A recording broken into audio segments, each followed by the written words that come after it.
अब क्या करेंगे, एक्चुअल फॉर्मेट में सभी को लिख देंगे। ठीक है, सबसे पहले आता है सीरियल नंबर, फिर आएगा पर्टिकुलर्स जिस काम पे हम कर रहे हैं, फिर आएगा आपका नंबर्स, कितनी बार वो एक्सरसाइज हुई है, लेंथ, ब्रेड्थ, हाइट और डेप्थ जो सी भी देना चाहो, उसके बाद क्वांटिटी, फिर आएंगे नोट्स या फिर रिमार्क्स अगर आप लिखना चाहो इस पर। तो सबसे पहले हमने क्या करा है, अर्थवर्क करा है, अर्थवर्क में एक्सकेवेशन करा है,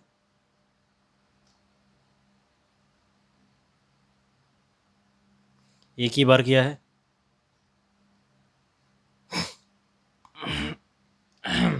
सॉरी।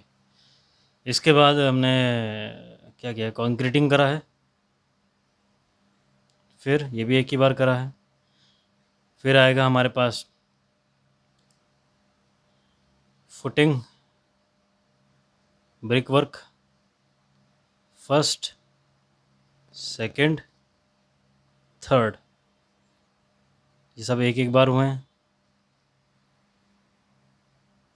फिर हमारे पास आएगा यहाँ पे ब्रिक वर्क इन प्लिंथ,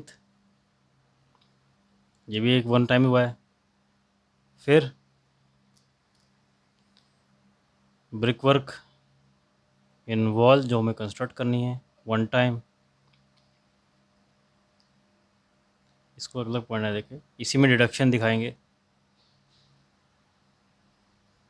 फिर नेट डिडक्शन भी एक ही बार हुआ है। लेंथ, ब्रेड्थ, हाइट जो भी हमने अभी तक करें सारे मेंशन करके भर दीजिए। क्वांटिटी जो हमने निकाली सारी यहाँ भर दीजिए। नोट्स में क्या आएगा कि जो हमने फार्मूला यूज़ किया है पर कैलकुलेशन के लिए, अगर आप मेंशन करना चाहते हो तो आप कर सकते हो। तो ये ऐसे करके आपका पूरा फॉर्मेट हो जाएगा तैयार। कोई डाउट होगा तो आप कमेंट करो और मुझे बताओ।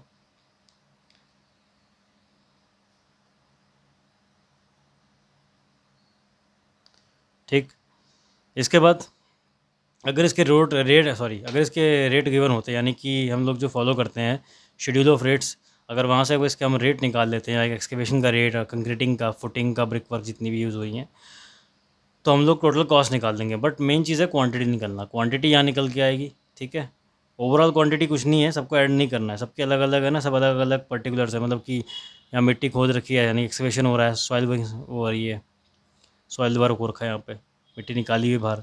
कंक्रीट वर्क अलग है पूरा उसके। अगर हम सोच रहे हो कि सारी क्वांटिटी को जोड़ के मल्टीप्लाई कर देंगे रेट, तो वो अभी कहानी एकदम कोर्स से बाहर है। फ़िलहाल सभी क्वांटिटी निकालनी है। अगर आप शेड्यूल ऑफ रेट्स आपका किसी के पास मौजूद है तो उससे वो रेट चेक करके मल्टीप्लाई कर सकता है। ठीक है, क्योंकि हमने BIS 1200 को फॉलो करते हुए सर्वे किया है, क्वांटिटी सर्वे किया है, तो हमारे पास यूनिट्स हमको शेड्यूल ऑफ रेट में मिल जाएंगी और हम इसकी एक्चुअल कॉस्ट निकाल पाएंगे। कुछ नहीं करना है, क्वांटिटी को मल्टीप्लाई करना है रेट से, और रेट से मल्टीप्लाई करने के बाद तब आपको ओवरऑल रेट सबको जोड़ना पड़ेगा, वो आपकी total cost of this project तब आ पाएगी। तो आई होप ये समझ में आया होगा। अब इसके बाद हम इसी न्यूमेरिकल को सेंट्रल लाइन मेथड से करेंगे।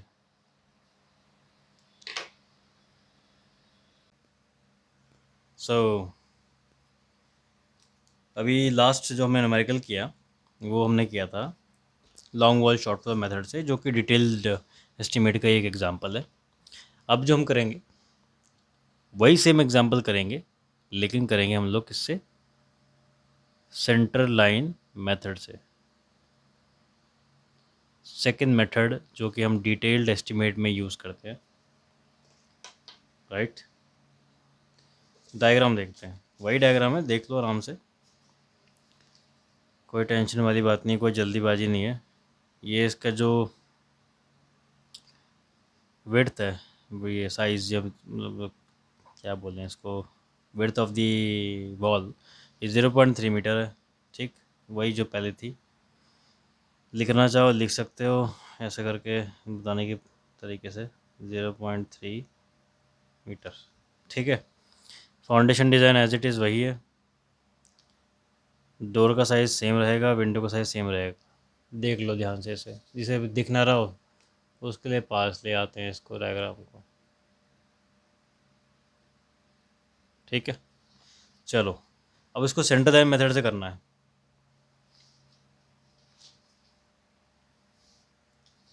ठीक, तो सेंटर लाइन मेथड बेसिकली सबसे पहले जान लो होता क्या है कि ये जो प्लान देख रहे हो ना, इसके centre to centre, centre to centre, centre to centre, centre to centre line जो होती है उसको हम लोग लेकर चलते हैं। यानी कि सेंटर लाइन जो होती है इसी को हम कंसिडरेशन में लेकर चलते हैं न्यूमेरिकल में। ये हमने कब किया था, अगर मान लो कि अभी आपने लेआउट किया हो, लेआउट का एक्सपेरिमेंट किया हो, तो वहाँ पे सेंटर लाइन मेथड के थ्रू ही हम लेआउट को बनाते हैं। यानी कि सबसे पहले सेंटर लाइन बनती है, उसके अकॉर्डिंग सारे लेआउट को बनाया जाता है कि कितना उसमें फाउंडेशन लाइन होगी, कितनी उसकी प्लिंथ लाइन होगी, कितनी उसकी फुटिंग लाइन होगी और कितनी उसकी वॉल ये मेन लाइन होगी जिस पर कंस्ट्रक्शन हो रहा है, ऊपर वॉल लाइन होगी जो। ठीक, तो ऐसे ही कुछ करना होता है। पूरे फाउंडेशन को डिवाइड बाय 2 कर देते हैं। ठीक है, सेंटर टू सेंटर डिस्टेंस लेते हैं हम लोग, और बाकी सारी कन्फ्यूजन को दूर करते हुए ये बता देते हैं आपको कि ये as compare to previous method थोड़ा फास्ट मेथड है।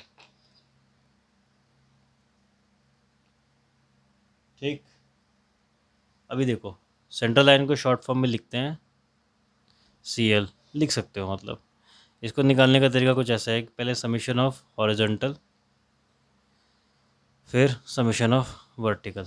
हॉरिजॉन्टल मतलब कि जो हॉरिजॉन्टली हम लोग लाइन ले रहे हैं, पहले इसको समीशन होगा कितनी है टोटल, जैसे कि यहाँ पे हॉरिजॉन्टल लाइन 1 और 2 है, वर्टिकल लाइन 1 2 3 है, इस तरह से निकालेंगे। तो अभी हॉरिजॉन्टल लाइन चेक करें, अगर समीशन पूरा कितनी है, हॉरिजॉन्टल लाइन 2 है, ठीक है, मल्टीप्लाई बाय लेंथ निकालें ज़रा, तो कितनी हो जाएगी देखो, यहाँ से यहाँ,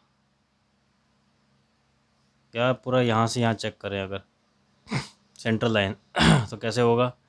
सबसे पहले देखो इधर से ये 3.3 है, 0.3 इसका आधा कितना होगा 0.15 प्लस हो गया ना 0.15 प्लस इतना कितना है 3 मीटर, प्लस ये पूरा कितना है ये पूरा का पूरा 0.3 है, फिर ये है 5, फिर ये वाला पोर्शन जो ने कलर किया हुआ है 0.15। ठीक है साहब, ये टोटल करके कैलकुलेट करोगे ना अगर आप, तो कैलकुलेट करके ये जो आएगा 17.2 मीटर। सिमिलरली वर्टिकल जो वॉल्स हमारे पास है, वर्टिकल जो लाइन है वो कौन सी है, 1 2 3 मार्क करीबी देखो, ये कितनी है 3 है। ठीक है, इसको निकालने का तरीका क्या है, सिंपल सा,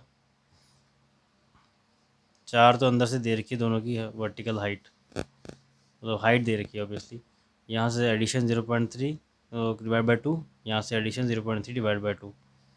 ठीक है, 0.15 प्लस 4 प्लस 0.15, तो कितना हो जाएगा आंसर 12.9 मीटर। ठीक है, अब समीशन करना है यानी कि CL निकालना है, तो CL कितना होगा, summation H plus summation V, that is 30.1। ये क्या है, आपकी सेंट्रल लाइन है, सेंट्रल लाइन जो टोटल है वो कितनी 30.1 मीटर। ठीक है, अभी इसके बाद एक छोटा सा कंसेप्ट बताएंगे आपको, देख लो तब तक, कोई कन्फ्यूजन हो रहा हो तो।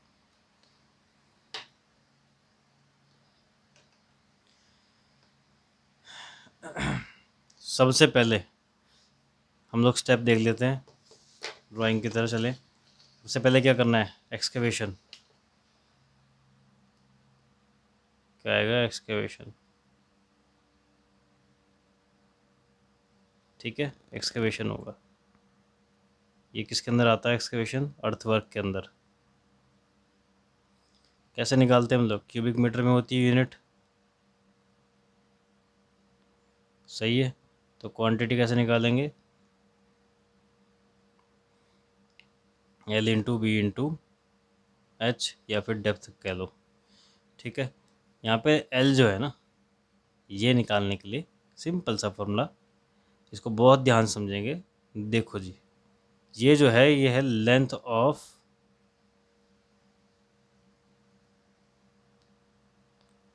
दिस अर्थवर्क, वो कैसे निकाल ली जाती है? अगर ये सिंगल इतना डायग्राम होता तो जो सेंटर टू सेंटर डिस्टेंस आ रही है उतनी ही, मतलब जितनी हमने टोटल डिस्टेंस निकालेंगे centre to centre as it is उतनी ही रहती, कोई कहीं पे लेंथ नहीं चेंज करना। और सभी, अगर ये डायग्राम होता सिर्फ एक ही रूम दिखा रखा होता तो उस पूरे फंक्शन के लिए एक सिंपल सिंगल लेंथ लेते, सिर्फ विड्थ चेंज होती और डेप्थ चेंज होती। लेकिन क्योंकि इसमें 2 रूम्स का सेक्शन है तो इसमें देखो यहाँ पर एक टी सेक्शन बनता है। टी सेक्शन कैसे भाई? टी बन रहा है ना, कैसे क्या हुआ? टी सेक्शन बन रहा है यहाँ पे, जो जंक्शन बन रहा है ना एक तरह से, ये यहाँ से भी कनेक्ट है, यहाँ से भी कनेक्ट है, ये यहाँ से भी कनेक्ट है और ये यहाँ से भी कनेक्ट है। एक तरह की पार्टीशन वॉल हो गई ये बीच में।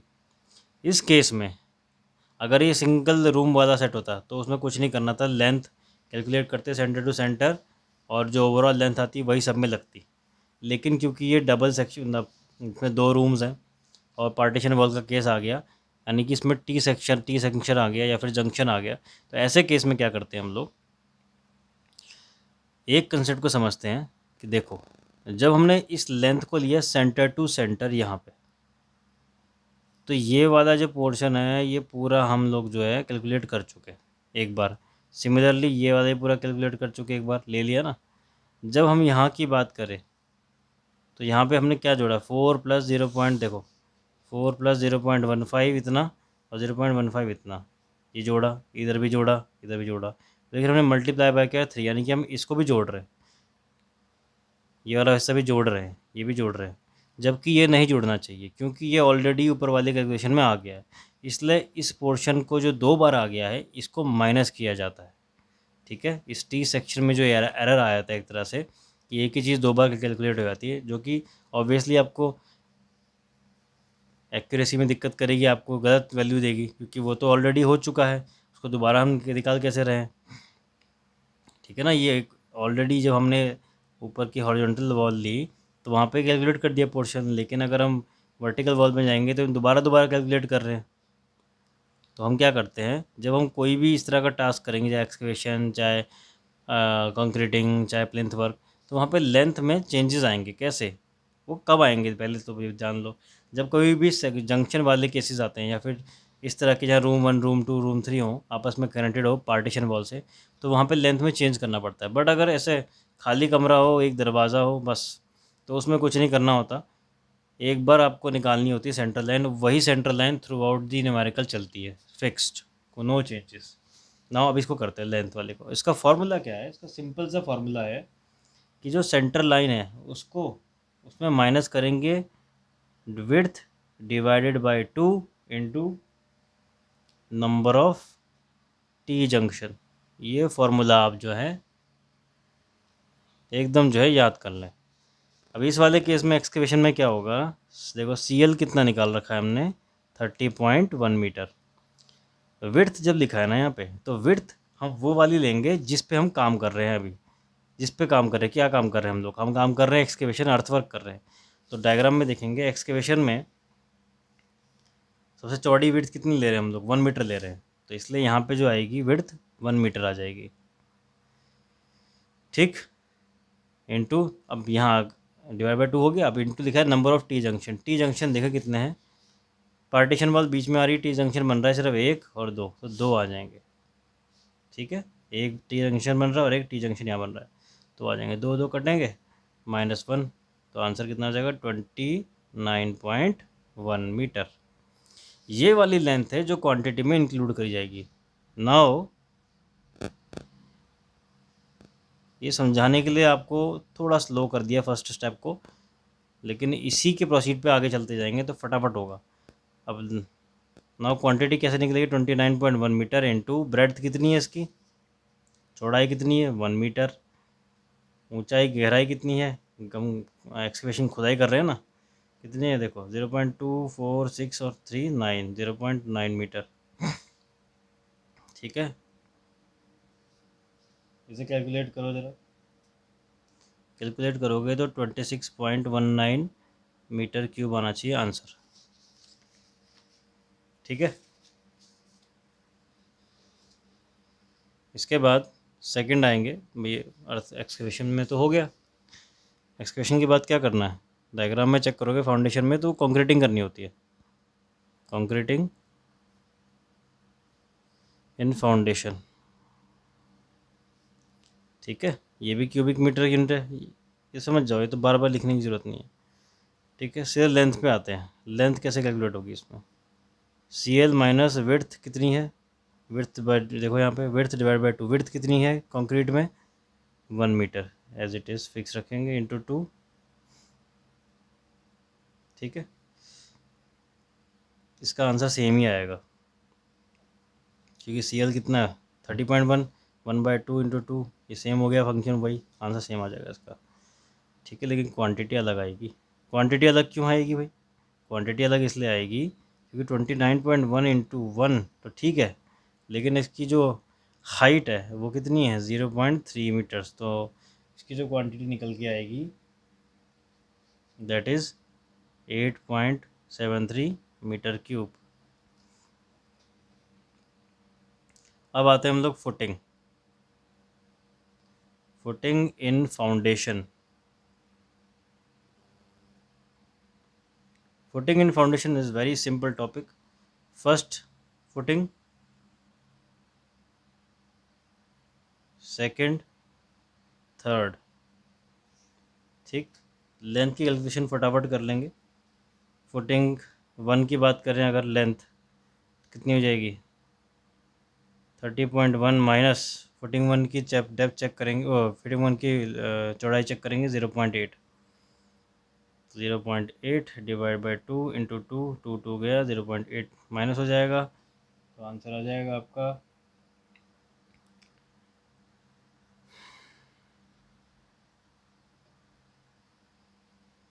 कितना आंसर आएगा बताओ, 29.3। ठीक है, तो फर्स्ट फुटिंग की जो क्वांटिटी होगी that is 29.3 metre into 0.80 metre into height 0.2 metre. Second footing की लेंथ पे बात करें अगर, सेकंड फुटिंग की लेंथ कितनी हो जाएगी 30.1, तो सीधा से याद रखो ये 2 तो सब में कट रहा है, तो सीधा सीधा ऐसे माइनस कर दो। ठीक है, कितना हो जाएगा 29.5।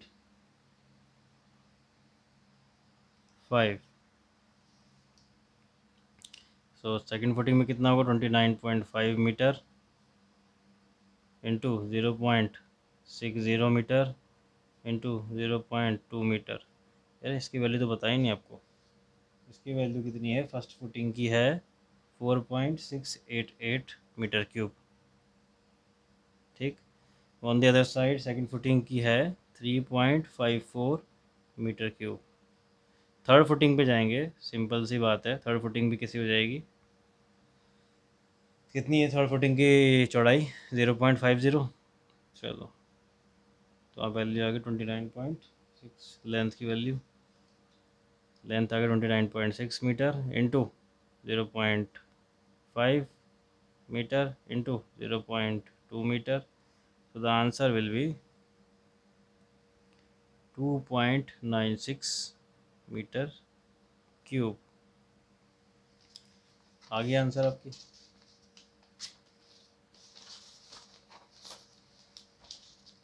अभी फटाफट से चलते हैं इसके बाद फोर्थ स्टेप पे। आई होप फोर्थ स्टेप दिख रहा हो। फोर्थ स्टेप कुछ नहीं है ना, क्या है, brick work in plinth, brick work in plinth. Simply इसमें लेंथ निकाल दो फटाफट, ज़्यादा टाइम वेस्ट करे बिना। C L central line 30.1 that is width and length is 0.4 divide by 2 into 2 कटा, वही आंसर, वही है कहानी, 29 point I think 7। So quantity will be 29.7 into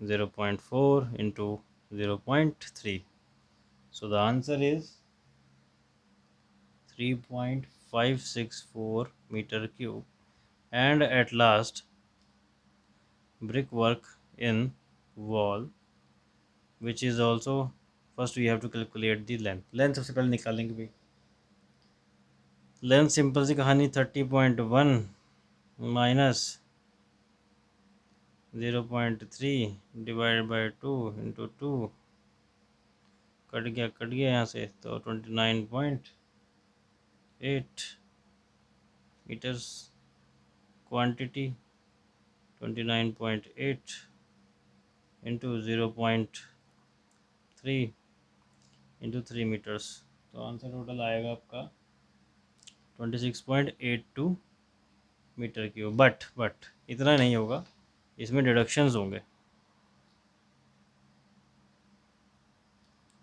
deduction क्या होगा? पहला तो होगा डोर का, फिर होगा विंडो का। डोर 2 है, विंडो 3 है। क्या डायमेंशन है डोर का? 1.1 इंटू 2.1 इंटू 0.3। इधर वो खिड़की का है 1.2 इंटू 1.4 इंटू 0.3। सिंपल सी बात, यहाँ वैल्यू रखो, मल्टीप्लाई करो, आंसर आएगा यहाँ पे माइनस, ये पूरा कर देंगे ना यहाँ पे अलग से, माइनस 1.386 माइनस 1.512, टोटल आएगा 23.922 metre cube. So this is the total value. Now ये तो हमने स्टेप बाय स्टेप कर दिया, पूरे सेक्शन को निकाल दिया। अब हमने को जो टेबल बना के प्रेजेंट करना है सेंटर लाइन मेथड को, वो कुछ ऐसे देख लो। इसे काटो, तो कंप्लीट करके रूम 1 रूम 2 वाला कंसेप्ट तो है, लेकिन डायरेक्ट ही पढ़ लिया पहले हमने। अब क्या करना है देखो, ये इस तरह से डायग्राम बनेगा, देख रहे होंगे। Serial number, particular number, length, breadth, height, quantity, notes कुछ करना चाहते हो लिख दो भाई। ऊपर CL मेथड है, सेंट्रल लाइन मेथड, ठीक है। T सेक्शन वाला हिसाब किताब है, T जंक्शन है इसमें, T जंक्शन केस का बता रहे हैं हम। अर्थवर्क में लेंथ कितनी है, लेंथ कितनी निकाली है अर्थवर्क में? 29.1। ब्रेड्थ कितनी ली, कितनी ली भाई? ब्रेड्थ ली हमने 1 मीटर। सारी इसकी डायमेंशन मीटर में होगी, ठीक है, ऐसे ऐसे कर लेना, यूँ मीटर में है, ठीक है। हाइट कितनी ली? 0.9। क्वांटिटी कितनी आई? 26.19। ये मीटर क्यूब में लेके चलना, लेकिन चलो यहाँ ना करके इधर ही कर देना ऐसे, क्या पता कोई क्वांटिटी ऐसी हो जो मीटर क्यूब में ना हो। कंक्रीटिंग पे आ जाओ। कंक्रीटिंग में कितना है लेंथ? 29.1 है। फटाफट यहाँ से टिप की वहाँ पे छापो। फुटिंग पे आ जाओ। Footing very simple, first footing सब वन टाइम ही तो किया है। देखो नंबर का मतलब समझ रहे हो, नंबर का मतलब क्या है, कितनी बार एक्सरसाइज हुई है। एक ही बार हुई ना अर्थवर्क, एक ही बार कंक्रीटिंग हुई, एक बार first footing, second third footing, ठीक है। क्लियर करके चलना। फर्स्ट फुटिंग में भाई, फर्स्ट फुटिंग में लेंथ कितनी ली भाई? फर्स्ट फुटिंग में लेंथ ली 29.3, क्या बोल रहा हूँ, 29.5 सेकंड फुटिंग में, और अगली में 29.6, ठीक है। चौड़ाई कितनी कितनी है? 0.8, 0.6, 0.5। हाइट कितनी थी सब में? 0.2, 0.2, 0.2। आंसर कितने कितने आए? 4.688 metre cube, 3.54 metre cube, 2.96 metre cube, right? And after this length, length में कितनी हमने लेंथ ली? 29.7। वॉल में 29.8। ओके, तो प्लेन्स की बात करें तो साइज़ तो ठीक है, लेंथ तो आ गया। विड्थ कितनी है? 0.4, और हाइट 0.3, और कितना आंसर आया इसमें? 3.564 मीटर क्यूब। ब्रिक वॉल में कितना आया लेंथ, चौड़ाई 3, और 3 मीटर इसकी हाइट थी। तो ये तो आया था वैसे 26.82 मीटर क्यूब क्वांटिटी, लेकिन डिडक्शन इसमें हमने करे 1.1। दरवाजे में लिखना पड़ेगा थोड़ा इस तरह से ना, यहाँ पे है दरवाज़ा, अगर इसको ऐसे ना करके दरवाज़ा और विंडो अलग अलग करो तो दरवाजे कितना है, दरवाजे हमारे पास हैं 2 और विंडो कितने हैं 3। तो ऐसे करके डायमेंशन लेना पड़ेगा 1.1 दरवाजे का, 2.1 0.3 और उसका है 1.2 1.4 0.3। ठीक है, वैल्यू आ रही 1.386 1.512। अब इसकी बात करें अगर नेट, तो नेट में तो यहाँ पे कुछ नहीं आना चाहिए, नो लैम्प ब्रेड्थ हाइट, सीधा यहाँ पे नेट आएगा। नेट क्या होगा 26.82 minus this and this, so this minus this, the answer will be 23.922 metre cube. So first of all the brick work, जो ब्रिक वर्क है वो मीटर क्यूब में है, तो उसमें टेंशन नहीं लेने का है। मीटर क्यूब से नंबर में कैलकुलेट करने का तरीका बता रहा हूँ, इसमें क्वांटिटी मीटर क्यूब में बताई है, ठीक है बताइए। लेकिन अगर आप इसको नंबर में बताओगे तो फैंटास्टिक, क्योंकि अगर रेट चेक करोगे तो पर ईंट के पर ब्रिक के हिसाब से होगा। तो नंबर कैसे निकालते हैं, नंबर ऑफ ब्रिक निकालने का तरीका वेरी सिंपल है जी, is equals to total volume, कितना वॉल्यूम हम लेके चले, और वॉल्यूम ऑफ वन ब्रिक। तो वॉल्यूम ऑफ वन ब्रिक अगर जैसे दिमाग में क्वेश्चन आता है तो बहुत आसानी से निकल जाएगा। वॉल्यूम ऑफ वन ब्रिक जो है स्टैंडर्ड ले लो, विद मोटार जो होता है इट इज़ 220 × 10 × 10, ये सब सेंटीमीटर में, ठीक है भाई। 0.2 कर लो, 0.2 और 0.1 और 0.1, ये मीटर में हो गया सारा। इसकी वैल्यू जाएगी मीटर क्यूब में आएगी, ठीक। तो अब इक्वल कर सकते हो, जैसे कि कोई भी ये निकालो 23.922 है तो 23.922 यहाँ पे आ जाएगा, और ये वाली जो वॉल्यूम आएगी 0.2 × 0.1 × 0.1 ये नीचे आ जाएगी। डिवाइड कर लेना, आंसर आ जाएगा इसका नंबर्स में, इतनी ईंटें इसमें लगेगी। अगर मान लो बता रखा कि एक ईंट 5 रुपये की है तो उस हिसाब से मल्टीप्लाई कर लेना। सो ये तो अभी आपका जस्ट बेसिक तैयार हो रहा है, इतना कर पाओगे तो फिर हम लोग एडवांस लेवल पर भी जा पाएंगे। तो ये है central line method, I hope समझ में आ गया होगा। इस पर कुछ न्यूमेरिकल बाद में कराएंगे, और कुछ अगर कोई डाउट या क्वेश्चन हो तो कमेंट कर देना। Thank you.